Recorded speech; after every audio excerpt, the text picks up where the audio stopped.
Welcome, everyone, this afternoon. We have Beth Greer speaking. She spoke last year as well. She is known as the supernatural mom, and she has been she's an award-winning author of this book, The Supernatural Home. And she is an award-winning journalist, documentary film producer, renowned toxin-free living expert, and environmental health advocate, and a professional speaker. She eliminated a sizable tumor from her chest without drugs or surgery by detoxing her body and her home. Beth offers in-home detox audits and private coaching and is endorsed by several doctors who recognize that toxin elimination. And today she'll be speaking about what is in your home and what is on the label. So she's a wonderful speaker and has many, many insights into that. So I'll hand it over to you, Beth. Thank you. Thank you. Hi. Well, okay. Wouldn't you just love to walk into a grocery store and feel confident that you're choosing safe, non-GMO products and understanding what's going on hidden in the food additives that are in our food and what's really going on with like grass-fed or cage-free? You know, if you're really curious about that, you're in the right place. I'm going to give you some tips. So just a little bit of background. I've been doing research. In 1965, only 4% of the population had chronic disease. And today, 46% of our children are living with chronic disease. And this is a snapshot of kids under 18. 1 in 45 was diagnosed with autism. 1 in 10 has ADHD, 1 in 10 asthma, 1 in 9 has seriously contemplated suicide, 1 in 8 are depressed, 1 in 6 have been diagnosed with a developmental disability, 1 in 3 are obese or overweight. I mean, these numbers are just, they make me very sad. 40% have food allergies, and in the past 10 years, all these diseases like colitis, diabetes, quadrupled, Crohn's disease. I didn't know a child can have Crohn's disease, up 79%. And the number 2 killer is cancer and leukemia and brain tumors. So brain tumors, there's a connection with cell phones, but that's for another time. We can talk about that. I really believe that good health starts in our homes. And the way I know about this is I actually wrote a book called Supernatural Home because 18 years ago, I thought I was leading a healthy lifestyle. I ate well, I exercised, I watched my weight, I didn't drink, I even had a meditation practice. And I discovered that first I had this pain in my shoulder, went to the chiropractor, he took an MRI, he suggested I get an MRI, thought it was a herniated disc, and I had a tumor in my chest the size of a tennis ball, it was this big. I thought, how could this happen to me? I thought I was really doing everything right. I wonder if you can all relate to that, like, you know, get diagnosed with something out of the blue. And I went and I took charge of my health because I first saw 3 top surgeons, and they all said, you need to have surgery to get this out, even though it was called a schwannoma tumor, it was a nerve root tumor, not cancerous, but one said he wanted to cut me under my collarbone, the second one said he was going to go under my armpit to get it out, and the third one said we're going to remove one of my ribs. He said, I'll heal you. And I just remember like running out of there and just thought, this can't be good. So I went down to San Diego. There's a place called Optimal Health Institute, and I went on a juice cleanse and started cleansing my body because I realized that I was kind of toxic. I didn't realize that at the time because, as I said, I thought I was healthy, but I was running a business called The Learning Annex, and I was very stressed. And we were in 6 cities in the US, and I was eating out every day, and I was microwaving my food. So I started on this juice cleanse, and after about 3-4 days, I noticed the pain was starting to diminish, and I thought, oh, this is interesting. I'm onto something here. So one of the exercises they had us do was go into meditation and talk to our disease. And so I asked, why are you here? What are you doing here? What message do you have for me? And my tumor said, simplify. And I realized that I was leading far from a simple life. And so I realized what was helping me now was to simplify my food. And then I thought, well, what else could I simplify? And when I got home, I remember putting some lotion on my skin, and I looked at the label, and there was like a paragraph worth of ingredients on there. I'm sure you can relate, right? Many people are looking at their food labels, but they're not really looking at the stuff that we're putting on our skin. My deodorant, for example, so I switched out to all natural products, and then I thought, well, how else can I simplify? And I remember I had a bottle of Windex in my hand, and on the back, who reads the label of Windex? But I was like on a mission now. On the back, it says, precautionary statement, hazardous to humans and domestic animals, right on the label. So I switched out to baking soda, hydrogen peroxide, white vinegar. Long story short, detoxing, learning stress reduction techniques, I was able to become pain-free. It took about 9 months, and then a few months later, I went and had the tumor scanned, and it had disappeared. It was gone. So it was a huge wake-up call to me, and I've become like super vigilant about what I'm putting in my body, on my skin, and what I'm surrounding myself with. And so that's kind of a little bit of what we're going to talk about today. So in, on, and surrounds. So food additives. The Center for the Science and the Public Interest says most food additives are unsafe and they haven't been tested. So if you think that what you're eating is overseen and completely safe, it's not really the case when it comes to food additives, and those are mostly found in processed foods. So artificial food dyes are sort of my number one thing to pay attention to in food, because they've done studies on children, and it causes temper tantrums in normal kids in Europe. So they now put labels on food that has food dyes in it in Europe. But I was working with a child. He was a 7-year-old boy living in Chicago, diagnosed with ADHD. And he had emotional outbursts, he was hypersensitive, he was depressed, he had anxiety, very low stress tolerance. And he was on Concerta. His mom had put him on a med like that. And I noticed that he was eating a lot of food with pesticides, non-organic food, artificial food dyes, preservatives, and a bunch of additives. And so this was an example of his lunch, right? So if they say like about 50 milligrams of food dyes will cause a temper tantrum, well, do you know how many food dyes? Take a guess how many would be in a lunch. Like this is macaroni and cheese, some orange soda, and a little bag of Skittles. All food dye, right? So there's over 100 milligrams in here. So then multiply that, 3 times a day. Like I'm sure he's not eating this 3 times a day, but you can be sure that the blue yogurt, the squeezy yogurt has food dye in it. A lot of the other foods that he was consuming during the day. So Claritin and vitamins and his cough syrup had food dye in it. So this is what we're giving our families unwittingly, right? Food dyes are made from petroleum and coal tar. So petroleum, that's found in gasoline. So this is what you're eating when you're eating something that has artificial colors in it. So it's really something to pay attention to, because it really does impact our brains and our mood, our behavior. So yeah, in Europe, they get a warning label. So, do you guys, or you feed your kids colored cereals and all that? It's just something to be aware of, that if you have ADHD or your kids are hyperactive or whatever, maybe just a simple thing was to look at what you're feeding in terms of the food colorings, and pick something a little bit more natural. So in October 2018, the FDA banned 7 additives, colorings and flavorings found in candy, ice cream, gum, and soft drinks, which cause cancer actually in lab animals. So it's not just the behavior, but it's actually cancer producing. And they said they had 2 years to find replacements. So it's now 2020. I haven't heard anything yet.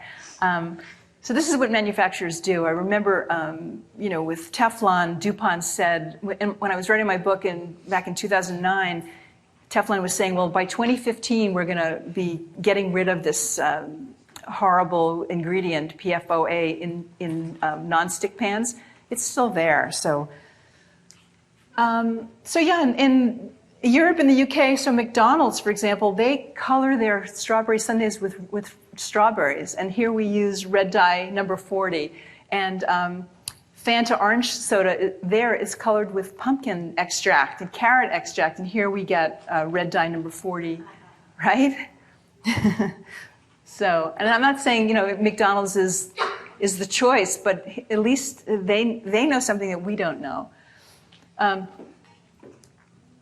Look at this Flintstones Vitamins. It has artificial colors, artificial flavors, aspartame, which is an artificial sweetener, trans fats, hydrogenated oil, and potentially GMO ingredients. So it's disturbing. So, here, this is their label right there. I mean, it's got soybean oil, which is, and cornstarch. Corn and soy are the two biggest crops for GMO. So that's where you're getting that. And look how many food dyes there are. 1, 2, 3, 4, 5, 6 of them. Yeah, so, and there's sugar in it too. So these vitamins really should be avoided. So, a safe alternative, Nordic has vitamins a multivitamin gummy that, you don't see any of that. This is their food label. So it does have a little organic sugar in it there, but the rest of it is, it's pretty, no gluten, no artificial colors or flavors. And then I remember I was giving a talk to a group of moms at a school, and I was talking about this Jiffy blueberry muffin mix. And so it says there, if it's hard to read, but it says here, it says artificially flavored with imitation blueberries. And I just thought, and then one of the moms is like, I just baked that for my kids last night, because they're not really paying attention to the thing. So it has 3 food dyes plus partially hydrogenated oil, which is a trans fat. So a safe alternative would be to bake with real blueberries. Not that hard, right? It's really not that hard. So, but you want to buy organic blueberries. That's really important. Is everybody eating organic food like as much as possible? Anybody have any doubts about it? You have a little bit of a doubt that it's worth it? I don't think it's a doubt. I think it's the price. It's the price, right. That's the problem. Well, there's great farmers markets. I know that in my farmers market, it goes from 8 till 1, and at 1:45 to 1, they're like throwing stuff at you because they don't want to bring it home. $1 a bag of broccoli, So that's the time to go shopping. They really don't want to take the stuff home with them. And Costco has a big organic section now, and I started growing my own herbs, and so yeah. So do you have questions at the end, or? Oh, questions at the end. I was just kind of, yeah, but thank you for asking. And then Gatorade. A lot of people are drinking Gatorade who are exercising and want to have electrolytes. But look what's in here. Glucose, fructose, flavors, and red 40, blue 1. It's really not the best thing. So a really good option would be some fizzy water, lemons, fresh oranges, coconut water is really great. So, yeah. So that would be a good thing. Better than Gatorade with the colors. And then preservatives. So before I had a slideshow, I used to have like a little show and tell, and I'd bring products with me. And I had bought a bag of one of these. It was a Safeway, this is it, 100% whole wheat bread. And I had it, the reason I bought it is because one of my talks was about looking for words on the label that says made with. So if you see made with whole wheat, it could mean there's maybe 1% whole wheat. So you want to look for 100% whole wheat. But here's the thing that happened. I had this bread in my pantry for like 9 months. And I pulled it out, and there wasn't a speck of mold on it. So I thought, what's going on? I mean, what do you think the shelf life of a loaf of bread should be, right? Like, what, few days, right? Maybe you keep it in the refrigerator. This was 9 months, and it was as fresh as the day I bought it, And so I looked at the label, and so it had calcium propionate, which is a mold inhibitor. And the other thing I noticed, I did some research, it causes ADHD behavior in rats, this mold inhibitor. So this is Pepperidge Farm. I grew up on Pepperidge Farm bread. I mean, I thought it was supposed to be healthier than Wonder Bread, for example. But look at, it's got calcium propionate there to retard spoilage. And then it says partially produced with genetic engineering. So, GMO, right? So here's some safe alternatives. Ezekiel bread, you don't want to buy organic. Buy bread at a bakery, buy bread at the farmer's market. Then it's not going to have calcium propionate in it, and you're not going to be exposed to toxic chemicals, basically. I mean, my whole message today and always is that we're so exposed to chemicals in our lifestyle, from the food we're eating, what we're putting on our skin, the cleaning products that we're surrounded with, the mold in our home, the electromagnetic fields. Our bodies, they can't handle it, and then we start to break down. We get exposed to things that we can't handle. I was just reading an article today about people with Lyme disease.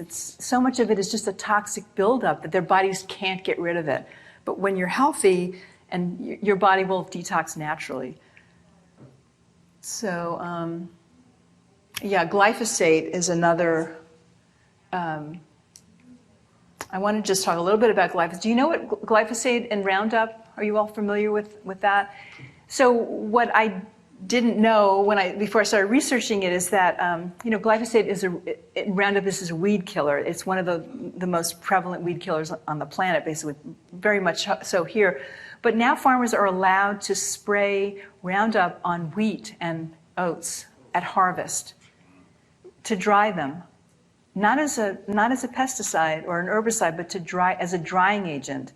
So if you're buying Cheerios or oatmeal that's not organic, or wheat bread that's not organic, you're getting a dose of glyphosate. Well, even the organic has it, possibly, but definitely if it's not organic. And this is a woman, senior research scientist at MIT, Stephanie Seneff, and she said that there's a wide range of neurological diseases, including autism, ADHD, anxiety, and dementia, and suicide. It correlates with the spraying of glyphosate and Roundup on our crops. So I just want to show you a couple of graphs.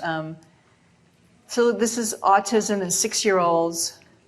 So the red line is glyphosate, and autism, from 94 to 2010. I mean, look at that. It's not saying that it's causing it, but there's a huge correlation. I just pulled a few of hers up just to show you. This is breast cancer. So the rate of breast cancer in yellow, the yellow bars, and then the red is the glyphosate usage from 1991 to 2009. It's pretty dramatic. This is dementia, and that's a huge thing in our population right now. So again, the yellow are deaths from dementia, and then the red line is a total glyphosate. Now this green line, they anticipated it was going to be here, given the amount of deaths on this graph, but it really shot up so dramatically, and it just goes right along with the glyphosate. And this is diabetes, same thing. So yeah, right. 93% of us were found to have glyphosate residues in our urine. So there's a simple test you can get, a urine test. If you want to talk to me afterwards, I can tell you how to get that to see if you have glyphosate in your urine. And then there's ways to detox from that. One of the best ways to detox is to go 100% organic and just get away from the processed foods and the foods with pesticides and the non-organic, wheat and oats, for example. So, this is a new additive that's being added into sodas lately. It's called Sweet Mix. So the scary thing is that the manufacturers, they don't have to tell you exactly what's in it. So this is from the FDA. They say, under current law, a company can, and in this instance did, independently determine that an ingredient is generally recognized as safe for a particular use without notifying the FDA. So isn't that crazy? It's like the company says, okay, we're going to put this in there. We're telling you it's safe because we've done our own research. And then we, as the public, have to kind of go, oh, okay, I guess it's okay because they're saying it's GRAS, generally recognized as safe. And the thing about the sweet mix is it's going to be hidden as part of, if you see the words artificial flavors, for example, or artificial sweeteners, or it could be called a sweetener blend. And they don't have to tell you what's in it. It's like a secret ingredient. They don't have to tell you what's in there. So something to pay attention to. If you see these words on the label, that artificial sweeteners, for example, flavorings or sweetener blend, that could be a tip-off that you've got this sweet mix in there. So some safer alternatives. Yacon syrup, that's new to me, but it's a probiotic sweetener. The dates, I love dates. They're great. And then monk fruit. I don't know if anyone has ever tried monk fruit, but it's very tasty. Easy to dissolve. Better than Sweet and Low, right? I mean, I have a friend who's still using Sweet and Low, and it's crazy. And I'm noticing she's getting a little bit of a tremor. And I said, why are you still using this? She goes, because it dissolves in hot and cold liquids, you know. And I was like, okay, if you insist. But okay. And then coffee is another one that's, you know, to be aware. Coffee has mold. Most coffee is not tested for mold. I brought some bags with me. I'm going to give out. I have some free samples for you of Purity coffee, and they're 100% tested for mold, and they're organic. But coffee is one of the most highly sprayed crops on the planet. So if you're not drinking organic, you could be in trouble with that. So it's grown with chemical fertilizers, herbicide, fungicide, and look for shade grown on the label, and organic. And certified fair trade means the farmers are guaranteed a minimum wage. But if it's organic, most organic coffees are shade grown. So what shade grown means is that it's grown under a canopy, and there's birds that are acting as agents to kill the bugs and all that. If it's sun-grown, it means they cut down the forests, and then they're using pesticides to kill the bugs instead of the birds. So that's why you want to look for shade-grown and organic. And then, I don't know if you've ever seen these little stickers on the produce. There's a 5-digit sticker. So number 9 tells you it's organic. And if you see 4 is conventional, and 8 is genetically modified, although I have not seen 8 very much. I think that the companies they're trying to hide it, and they're not putting it on anymore. So now you won't see these stickers at the farmer's market, so you just need to talk to your farmer. You know, find out, are you using sprays? What kind of fertilizers are you using? And they're, most of them are pretty honest, and I think that's the way to go. So so non-GMO. I wanted to just talk about that. I see a lot of foods that'll say non-GMO, but it doesn't mean it's organic. If it's organic, it means it's non-GMO. Do you understand the difference? So if it's organic, it means it's not genetically modified. But if it's not genetically modified, and that's all they're saying, it doesn't mean it was organically grown. So you're still being exposed to pesticides. I have a question. So I see a lot of foods without the sticker non-GMO, but it contains canola oil. Right, exactly. Which is a very bad oil. Right. So he's saying that non-GMO can contain canola. There are some non-GMO canola oils out there. Canola is not a good oil. You're right. But there are some that are not genetically modified. So so this label, while I'm happy that they're working on non-GMO foods, it's a little bit misleading because people think it's healthier but it's not necessarily organic. And for me, the pesticides are way up there in my. It says organic, it means. It means non-GMO, correct? It means everything else. Yes, it means everything else. Yeah. What about grapeseed oil? If Grapeseed oil is fine, yeah. Okay. Okay, does anyone have like a confused grass-fed, all-natural, grass-finished, pasture-raised? So I remember I went to Whole Foods and they have grass-fed beef. And then I see it everywhere, right, grass-fed beef. And then I just decided to ask the butcher, so what does that mean? Is it 100% grass-fed? He said, oh, no. It could be labeled grass-fed if the calves fed on grass the first few months of their lives. Right? So what you want to look for, and so, okay, so an 100% vegetarian feed doesn't necessarily mean anything. It could be giving them vegetarian feed that has pesticides on it. Okay, so that's not the thing. Free range is almost meaningless. It means that they have access to outdoors. And organic, yeah, but the best thing is to look for 100% grass-fed or pasture-raised. And you want to make sure that it's 100% pasture-raised. I mean, that's the thing, because it's so misleading when you think about it. Like the calves can eat grass, and then after they're weaned, and maybe a couple months later, they can be given genetically modified corn and soy. And so they're not really grass-fed. But manufacturers are allowed to say that. So it's just something to be aware of.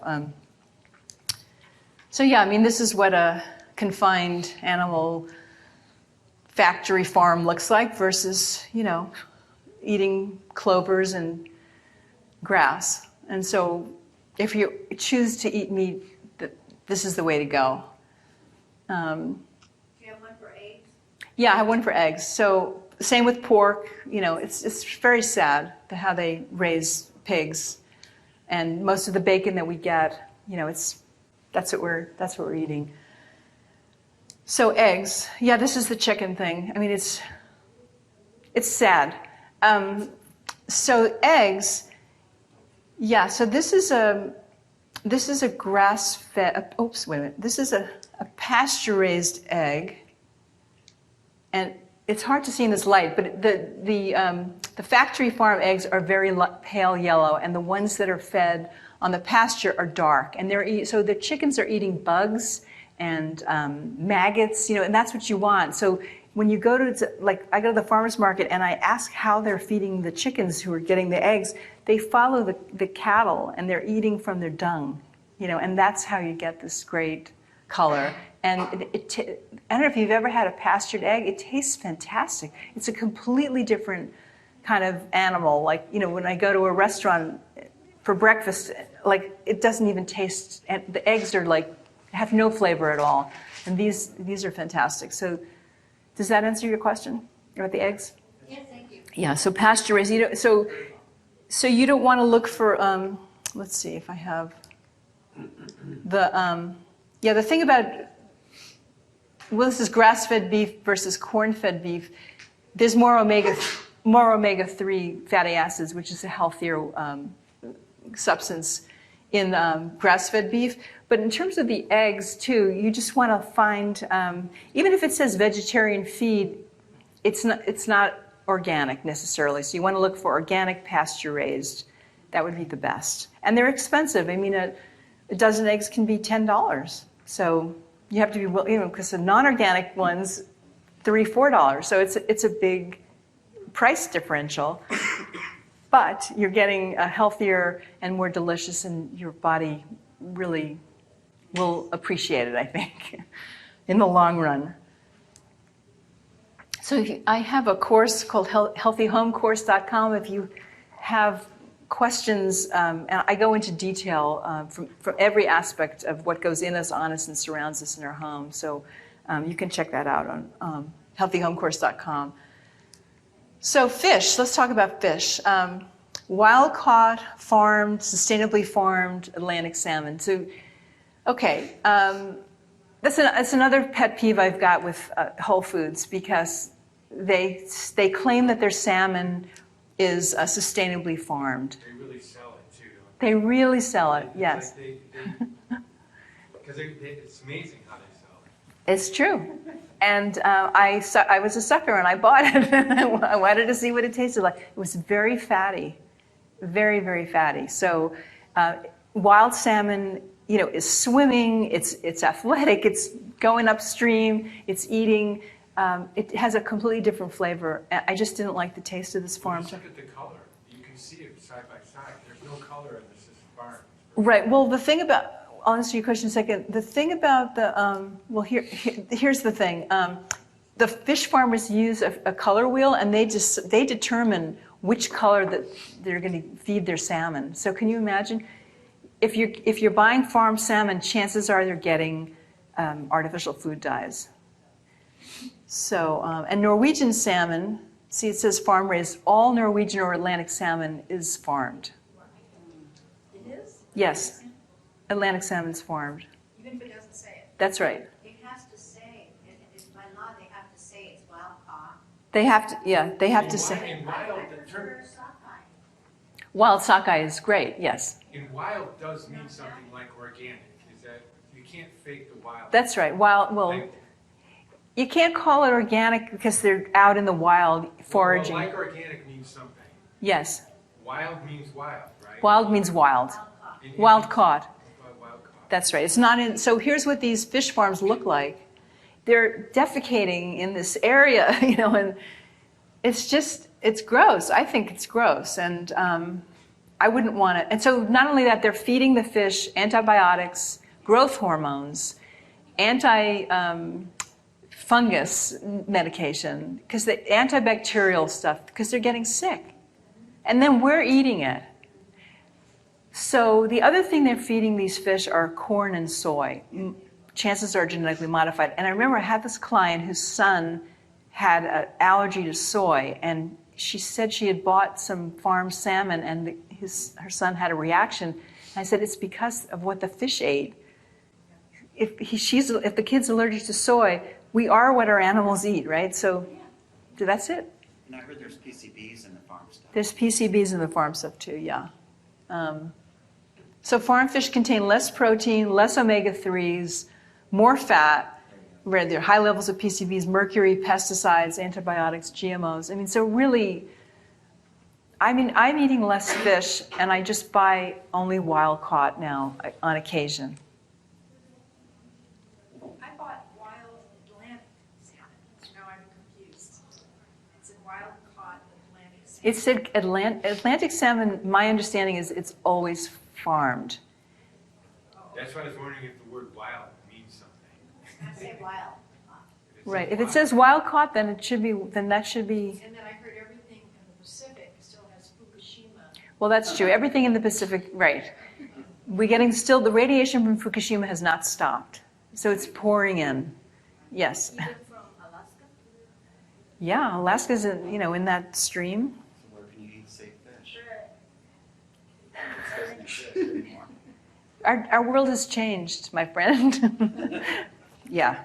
So, yeah, let's see if there's anything else okay. So I want to talk a little bit about what goes on us and what surrounds us in our personal care and our cosmetics and fragrance in particular. 98% of the skincare contain ingredients never evaluated for safety by the FDA. So the cosmetics industry is self-regulated. They have their own policing, and they tell us if it's safe or not.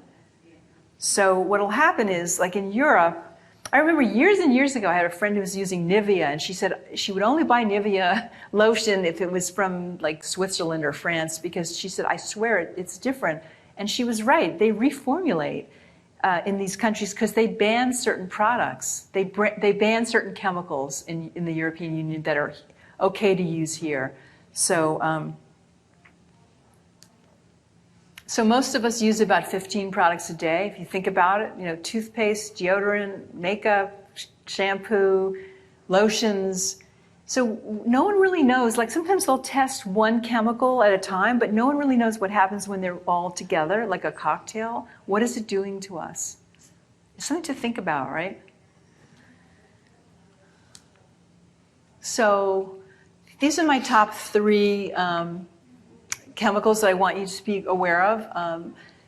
Phthalates. So that's found in perfumes, fragrances, in nail polish. It prevents the nail polish from chipping. And it's also found in mascara. It prevents the mascara from running. It's a plastic.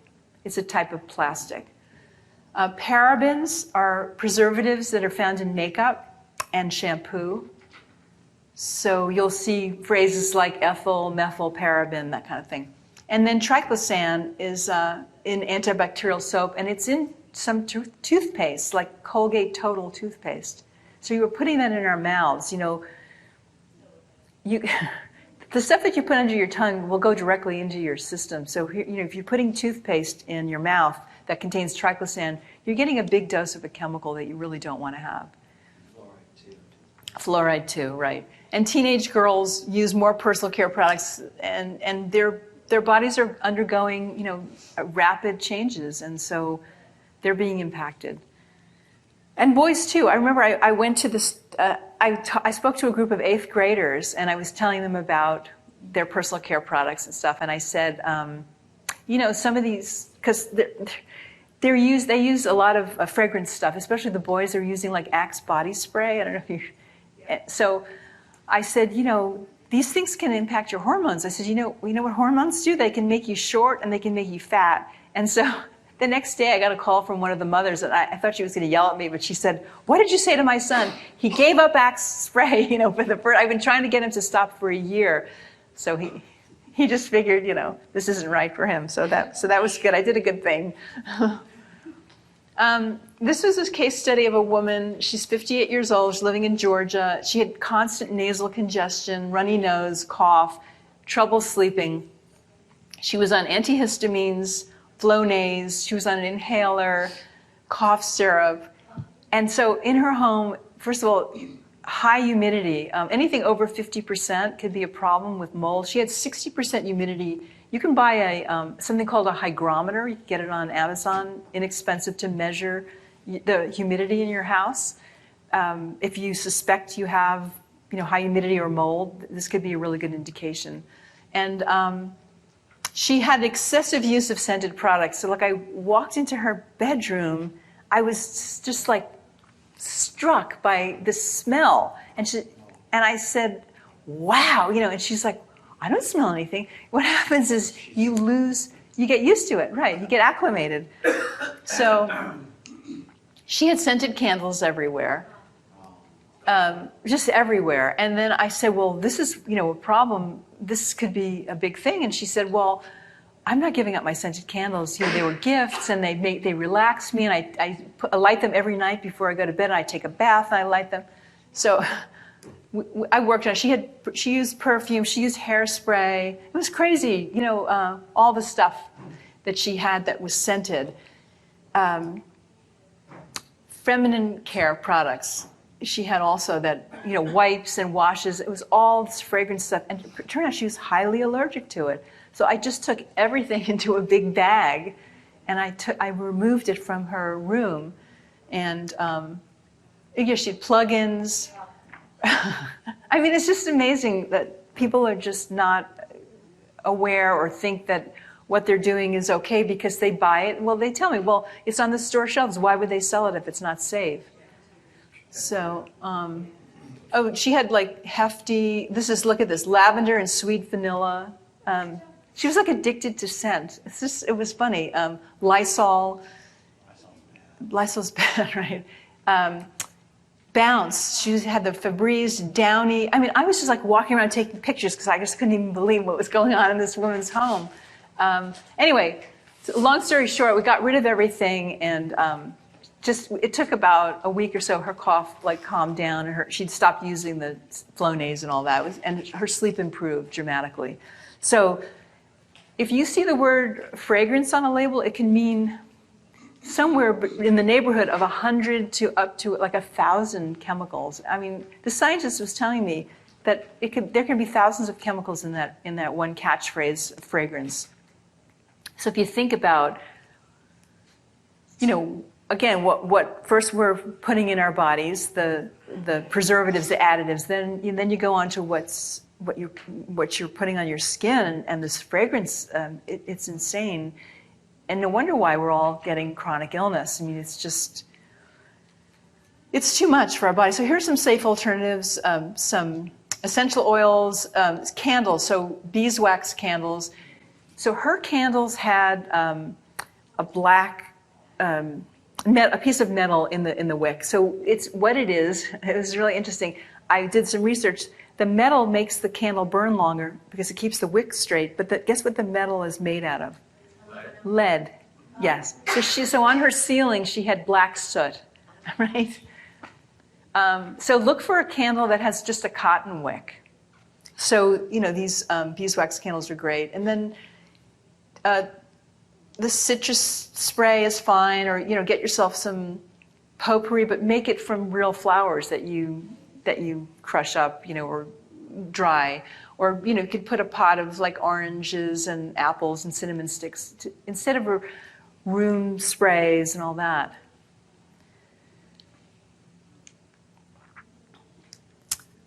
So yeah, the cleaning products, those were big too.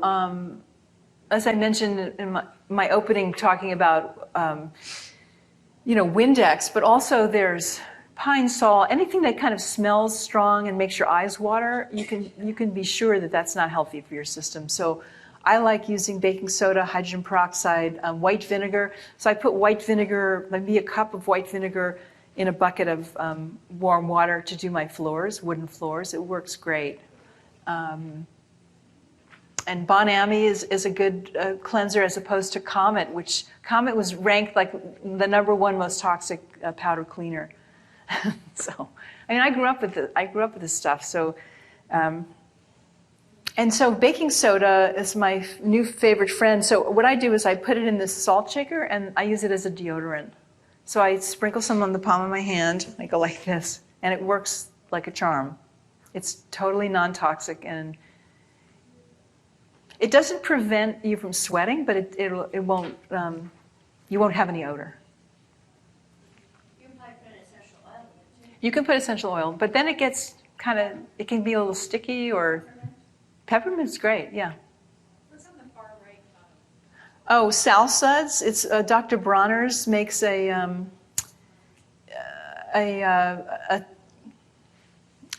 it's a cleaner that you can dilute and put in, an all-purpose cleaner. So, my recommendations would be to get a good quality HEPA air filter. And if you're interested in getting, there's a Great Plains Labs has a test for chemicals. It measures chemicals in your urine. So, excuse me. One of my clients, had she wasn't feeling well. I ordered this test for her, and the gasoline additives in her urine were like off the charts. And I was like, I couldn't understand what's going on. She didn't live near a highway, and I knew she rode a bike, but she wasn't riding it in traffic. So I said, what do you think this is? I'm so curious as to why you would have such high gasoline additives in your urine. And she said, she says, I drive an old BMW, and every once in a while I get this whiff of gas. And so she took it in, and she found out that her car was leaking. So I feel like it kind of saved her life, because this stuff is so toxic, it could really cause brain damage. Use a wet or damp cloth to clean surfaces, because all of the toxins that are off-gassing, for example, from our furniture, from the stuff that comes in our house, it settles in the dust. So the best way to get the dust up would be to damp mop or damp cloth, and then open your windows, because very often we're in here a sealed environment. The recirculated air is not great for us. So the air inside our homes can be even 10 times more toxic than the air outside. So open up your windows, especially in the morning. I like to open them up and get the air circulating. And again, watch out for fragrance. I wanted to say too, I meant to mention that I have a little gift for you too. One of my favorite cosmetic companies, or it's a skincare company, is called Natura Colina, and I have some face spray, like rose face mist. So before you go, get yourself a little bottle. They're great. So you can clear the air with houseplants. So NASA did a study, and some of these, IV, this one, I think it's called Mother-in-Law's Tongues. I forgot the name, the real name of it, but they work really well at getting rid of benzene and formaldehyde, things like off-gas from some of our furniture, kitchen cabinets, that kind of thing.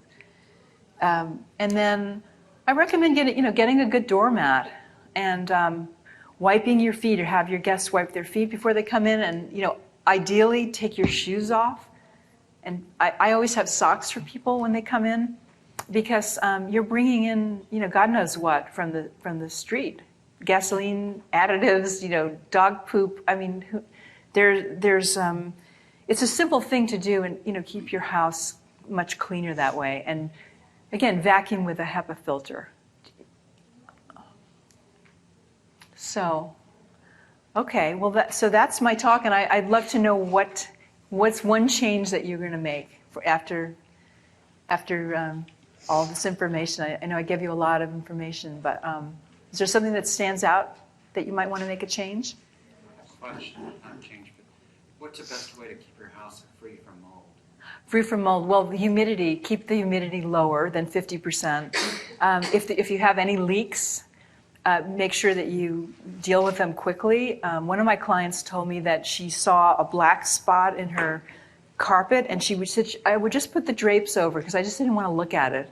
I mean, right? So you have to, if you see it or smell it, you need to deal with it quickly. Right. Especially at 9 o'clock tomorrow morning was specifically on that topic. on mold. Yeah. Yes. I have a question. Yeah. So, thank you first and foremost. I learned a lot today. Great. But I saw that you extensively looked into the different labeling, organic versus grass-fed, in our cows and the fish and the poultry and the chickens. What about the vaccines that they're getting? Oh, yeah. Because all of them do. Right. Well, not the organic. 85%. Is it not the organic? That's what my question. They So give them organic- vaccines too? The Yes, organic. they do. So, Uh-huh. so how are they labeling those, or do you know? You know, I about visited that? some farms, some cattle ranches up in Oregon, and they were completely grass-fed, grass-finished, and he wasn't using vaccines. So I think not all of them are. Maybe the smaller farms are not. Yeah, they said about 85% of all of our Right. So I guess my recommendation would be, if you can, go join a CSA, community-supported agriculture. Go to the farmer's market, buy your meat there. You can buy a whole or a half cow or pig, or like that. Yes. How badly contaminated are the fish from the Fukushima? Yeah. How badly contaminated are the fish? There have been some studies. As I said, the radiation has not stopped. It keeps coming into. Yeah, but how bad are the fish contaminated? I know some doctors who are not eating fish any longer. I know they're not eating any of the dairy from Northern California because of that. They feel that the milk is being contaminated because the grass is being contaminated. So Is that fish from the Pacific Ocean only? Or? I believe so, yeah. Yes. Oh. So what are your thoughts about using a gas stove versus electric? Because I've been cooking with gas, an unvented gas stove, for like my whole life, and I've just been learning about how much air pollution it causes. There's a lot of air pollution. So I have a gas stove as well. I always turn the vent on. Is there a way that you can vent it or open a window? We have to drill through our roof. Well, I would do it. It's worth it. I was thinking about possibly switching out to electric, but I also measure electromagnetic fields, and they're very high. The other thing is that with all the blackouts that are going on, I was very fortunate to have gas, because we had a blackout for days. I was able to cook and heat up water. So if I would have had all electric, I would have been freezing, and I would have had no heat. So that's the trade-off. But yeah, try to vent it if you can. Yes.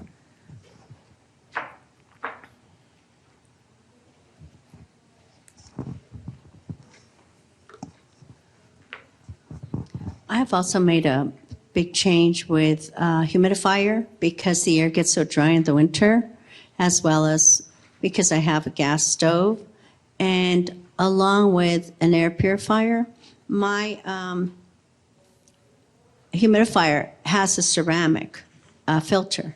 Okay. And so definitely it has a filter in it. So I'm happy about that. And I feel it's a big step in the right direction with all the other changes I've made in my household. That's good.